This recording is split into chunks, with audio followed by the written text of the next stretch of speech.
Hello everyone and welcome to another high-low game of Age of Empires. Today, the fastest firing crossbow in the game takes on the trashiest crossbow in the game as Lewis, playing as the Persians in red, gets ready to take on the Viper, playing as the Ethiopians in blue. Now, while the players herd their herdables, explore their Baba sheep surroundings and try to get their butts up to Feudal Age ASAP, not a bad time for us to take a look at the Civ match we'll be watching today. Did I say Civ match? Civ matchup we'll be watching today. Alrighty, with the mistakes, the Persians, an economic powerhouse with a tech tree that is incredibly strong and diverse. In addition to having access to every single economic upgrade available in the game, the Persians do start each game with 50 extra food, 50 extra wood. Their town centers work progressively faster right off the bat, 5% faster in the Dark Age, all the way up to 20% faster if we're lucky enough to go into Imperial. And they can be a pain in the butt to raid because their TCs, take a look at this, come with double the amount of hit points, 4,800, compared to your non-Byzantine 2,400. And their castles can be upgraded to take less bonus damage and fire more powerful bullets, which make them safer since those bullets do come with an attack bonus against rams and infantry. Now, using their economic advantages, the Persians do focus heavily on their cavalry. Their Nightline units come with an extra attack against archers, and using every single upgrade from the stable and the blacksmith, the Persians can field not one, but two unique cavalry units. The first is the War Elephant, the chunkiest unit in the game. Comes with a massively powerful attack, a huge amount of hit points, and does trample damage, but is still both super expensive and super slow. The second is the Savara heavy cavalry unit that replaces the Persian paladin and comes with a decent additional attack bonus against archers. So basically, the moral of the story, archers beware. Now, to support their cavalry, Persian archers and crossbows can be upgraded to turn them into trash units that only cost 60 wood, no gold whatsoever. Or if you want to be a little bit more mobile with your archer units, well, the Persians, in case they weren't strong enough, were recently buffed by giving them Parthian tactics an age earlier in the Castle Age. Now, who might want to, let's say, avoid those Persian archers and Nightline units? Let's take a look at the Viper playing as the Ethiopians. Also, a civilization designed to kill its opponents as fast as possible. Ethiopian foot archers are the fastest firing foot archers in the game. Their onagers, their scorpions, rams, and bombard cannons can be upgraded to get a massive boost to their blast radius, and their unique unit, the Shotel warrior.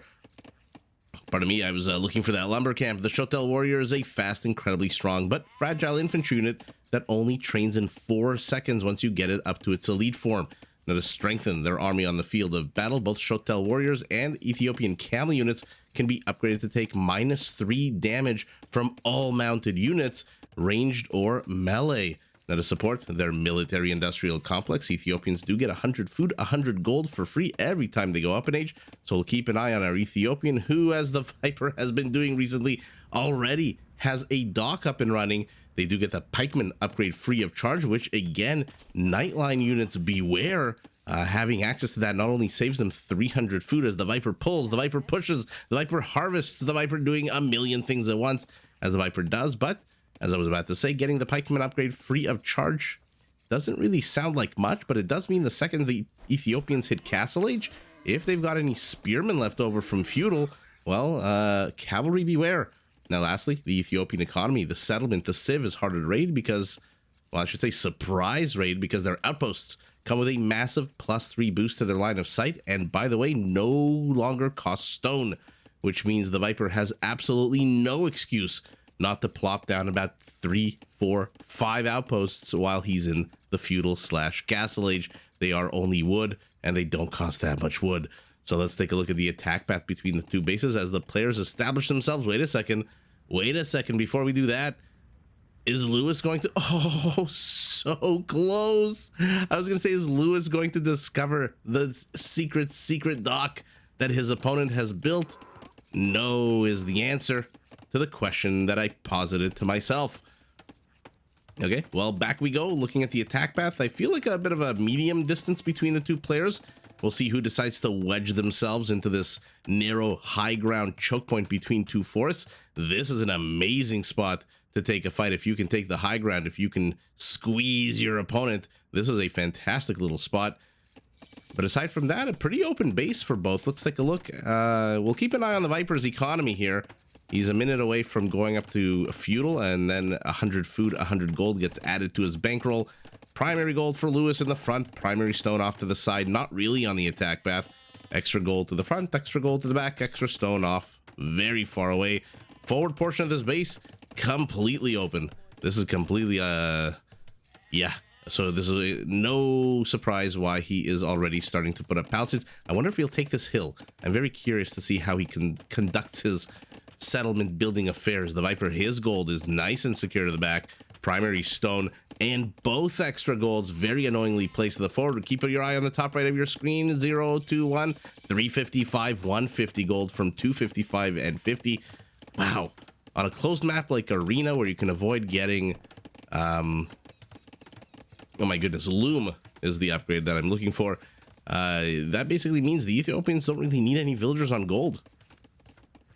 And again, that's on a closed map. And an open map like this definitely needs some villagers on gold. The Viper's under attack. One spearman gets pressed back. One villager gets injured. Another villager gets injured. Now, he did obviously get Loom since we saw he had 50 gold instead of 100. And Lewis is pressing in, but not really too scary here. Is his army. Where is the Viper's secondary stone? Off to the side. And by the way, has Lewis seen this yet? No! Still hasn't seen the ding-a-ling of the dock. And here we go. High octane action. This is like watching two puppies paw at each other until a third puppy comes in and says, I want to play too. Let me play.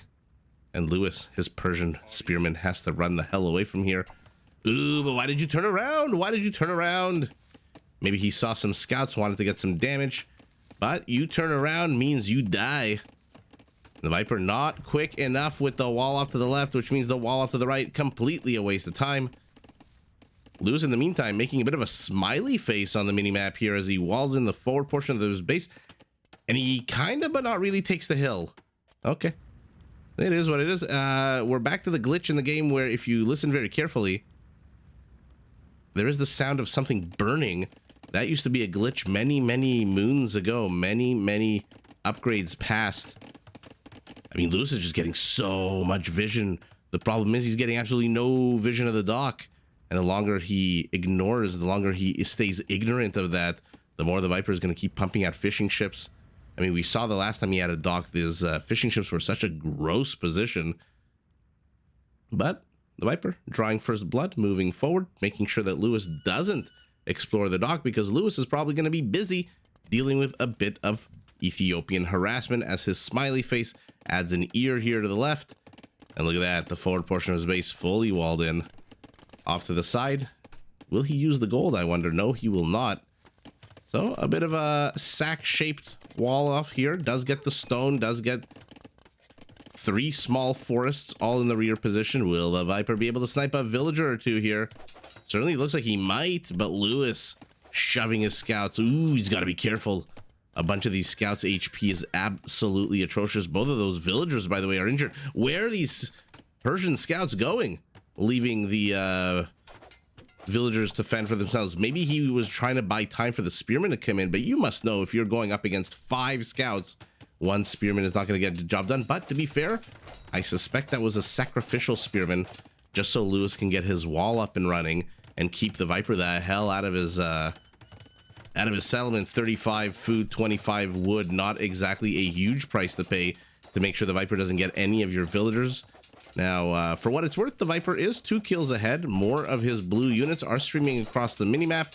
5 reinforcements are coming here. Our Ethiopian is starting to bank a good amount of resources. Food, he's at 15. Villager count, 31. 37 for our Persian, using that quicker TC time. 10% faster, pumping out units, techs, everything that can be done, and the TC done a little bit faster than the Viper can do. Anything you can do, I can do better, or I guess faster, says Lewis, except fishing. Maybe you want to add a few fishing ships here to the left. You do have the space for him now. Do you have the wood for him is another question.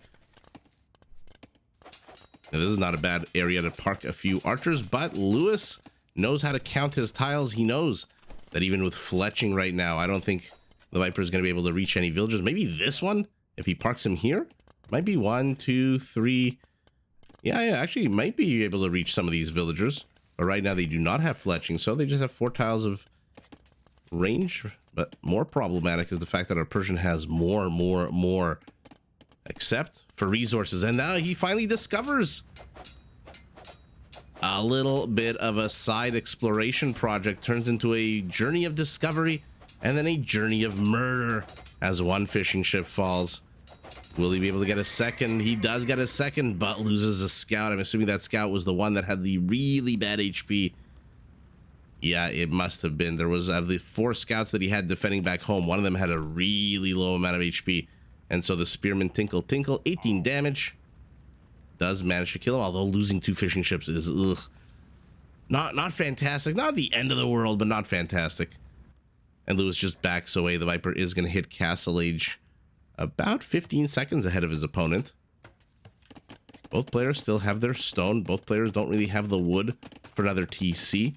Although our Ethiopian does seem to be a lot closer since our Persian just spent a bunch of wood on eco upgrades. And he's back to the front.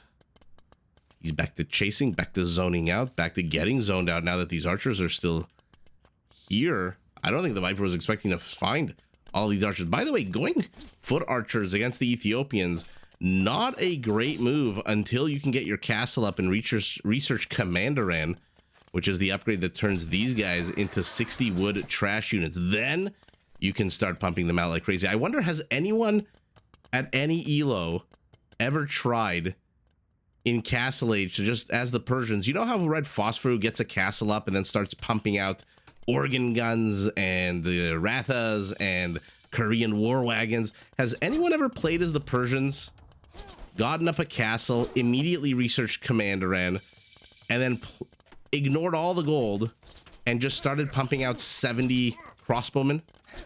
Even mangonels are going to have a difficult time dealing with 4, 5, 6 archery ranges in the Castle Age, dealing, or rather training Commanderan crossbowmen over and over. Or is that just a really silly, really stupid suggestion?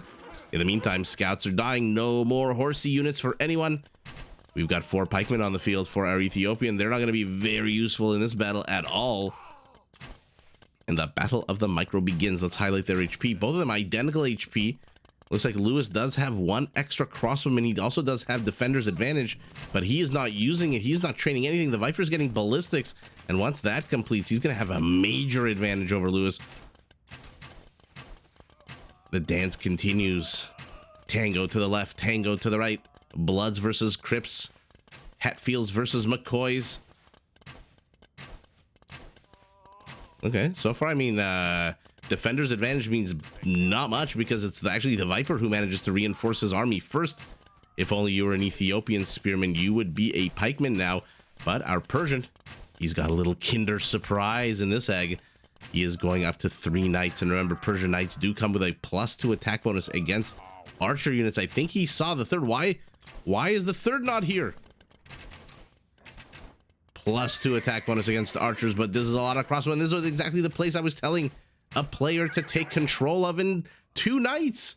A crossbowman. What a disastrous attack by our Persian, sending in his units one at a time to die.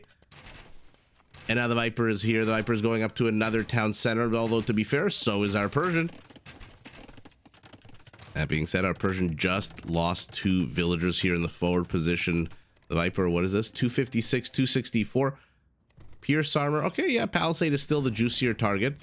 Okay, town center to zone out those crossbowmen. And they're going after the Palisade.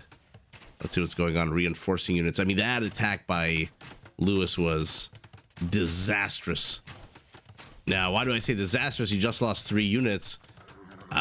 Because it should not have been that bad. He should have waited, maybe. He should have gone up to a few more knights, or at the very least, microed the knights, running them serpentine here and there. Because once they close, look at how fast they actually kill. I mean, once they close, you gotta actually close.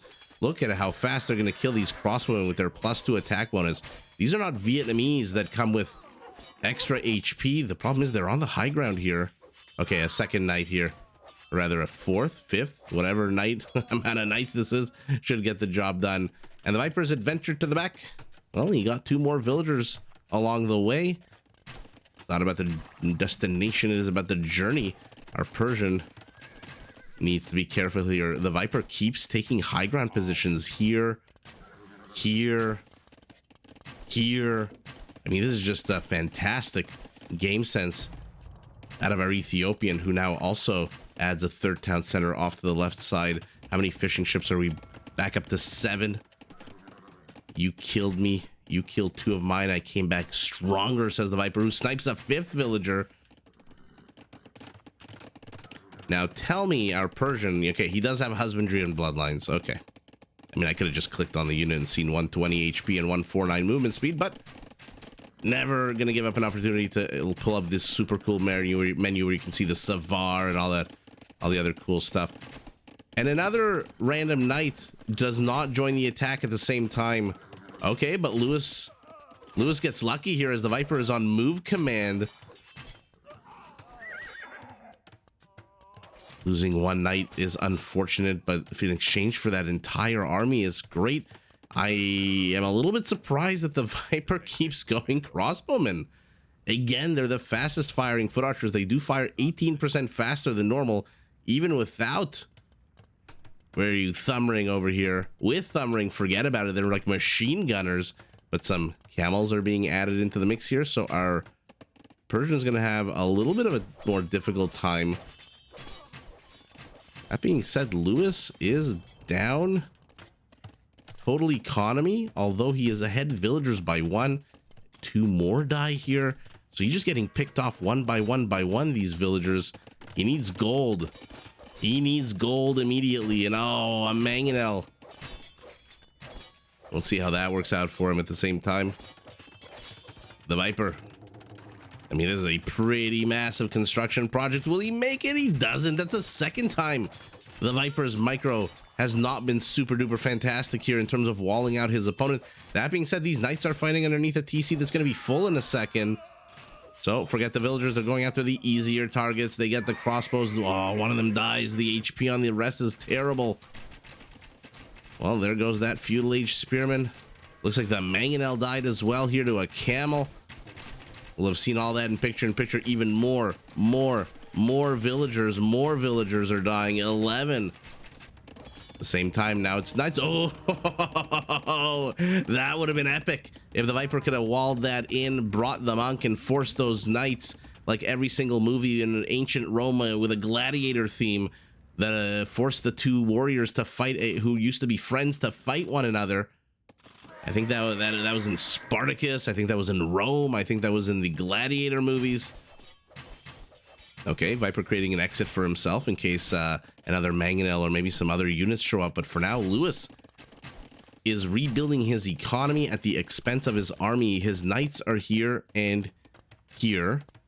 There's now a crossbowman and a camel and a wall off. The majority of the Viper's army is in the forward position. Now they're going to just back away. But Lewis has no army all of a sudden. Okay, but he does find the stone miners. Okay, this is good. Is this camel from up north? No, this is a Middle Earth camel here who's been hanging out. So the Viper is strategically placing a few units here or there. This is fantastic. Oh my goodness. 40% of Lewis's army just died. Ugh, there's the other 40%. And where's the last 20%? In the middle of freaking nowhere. All right. So, Lewis, 4 army supply. Little by little, he is just falling behind militarily. He now also, for the first time in a while, has fewer villagers than his opponent. A forward villager gets discovered here. Lewis needs to at least conglomerate his army. Oh, that is so sour. What little army he has, where the hell are you going, needs to be conglomerated. Oh, and he loses 2 back knights as well. And now his villagers are under attack. Look at the army count, 34 to 5. And there you go. Lewis taking terrible engagements. On the whole, has more kills, which is surprising. To be fair, that is a little surprising, especially since the Mangonel has no kills. But he has 3 more kills than his opponent. I guess 1 more military kill since the Viper has 2 more villager kills. But just falling behind little by little. Some of these units that Lewis threw away were really unnecessary. I mean, the 2 knights over here charging into monks, 2 weakened knights charging here to the rear. That was really getting shot away by a camel here. I don't know about some of these moves here. And the Viper taking the location. I mean, look, I'm glad I can get something right in this game. I'm not patting myself on the back too much because, of course, the second I do that, I'm going to make like 17 wrong calls in a row. But I'm glad the Viper, or to be fair, any player took this position. High ground, choke point, low ground in front, low ground in front. But the Viper, look at the mini-map, just streaming units forward, and Lewis's economy is in shambles. His villagers are on move command, not resource gathering or building command, and there's literally nothing between the crossbowmen, the camels, and these villagers except one Don Quixote knight who imagines himself the paladin, but instead is just a emaciated man on a horse who, against 5 crossbowmen and 2 camels, doesn't stand a freaking chance. Pardon me, 6 crossbowmen and a camel. Pardon me, 1,000,000 crossbowmen and 2 camels. Everywhere you look, the Viper is just there. He's here, he's here, he's here. He's in the center of the map everywhere. Meanwhile, Lewis, where the hell's your Mangonel? Fun game. Not gonna lie, fun game. Lewis did go up to 4 town centers, so he was, again, focused on rebuilding his economy. But these are not Hindustani villagers. They're not cheaper. They're just trained quicker. And farms depopulated, and now, like I said, literally nothing to stop the Viper moving forward. I suspect if Lewis had 650 stone, a few of these farms would get deleted, and a big, juicy Persian castle, maybe even here, would go up, if it's even possible here. And maybe that could have shooed the Viper away, but unfortunately, let's take a look. Primary gold completely stone untouched. Secondary gold completely untouched. And so our Persian just has absolutely no stone. That's 4 town centers, so that's 300 stone. That's half a castle almost. On the other hand, the Viper, non-stop units moving forward. 34 army count to 5. And to be fair, 26 of it is crossbowmen against the civilization that has one of the best heavy cavalry answers to archers. Archers +2. And I believe, if I'm not mistaken, the Savar is another +2. So if we were lucky enough to see this game go into Imperial and these knights become Cavaliers, become Savars, even though it's not a cheap upgrade, oh man, is it not a cheap upgrade, +4 attack bonus against archers would have meant bad news bears for those Ethiopian arbalesters, which I'm assuming would have seen in Imperial. In any event, though, this base, undefended, men, women, children, all about to be exposed to the Ethiopian military. And I think Lewis realized that. Taps out, lives to fight another day. Knights to crossbow.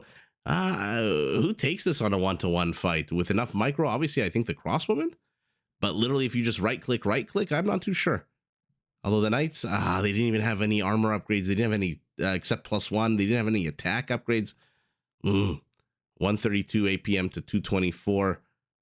Different times of the game, although still early on in the game. 0 and halfway through for the other player. Resources difference, not that great. To be fair, that's a 2,700. That's, I want to say 13-14% bigger economy for our Ethiopian. A little bit extra stone, a little bit extra gold, down on food, but ahead almost 2,000 wood. Well, there's your crossbow push. No conversions, not that kind of game, but 10 raisings to 0. Now, 10 is not a lot, but when it's 10 to 0, that is infinitely more than your opponent. And Lewis, after some questionable fights, again, I'm not a fan. If you've got 5 knights and your opponent's army is all in one location, send all your knights and then build a monastery. See, this is something Hera is fantastic at. Not that these knights are weak in any event, but there were some times when the knights, I think here and the two that were running around here were pretty injured.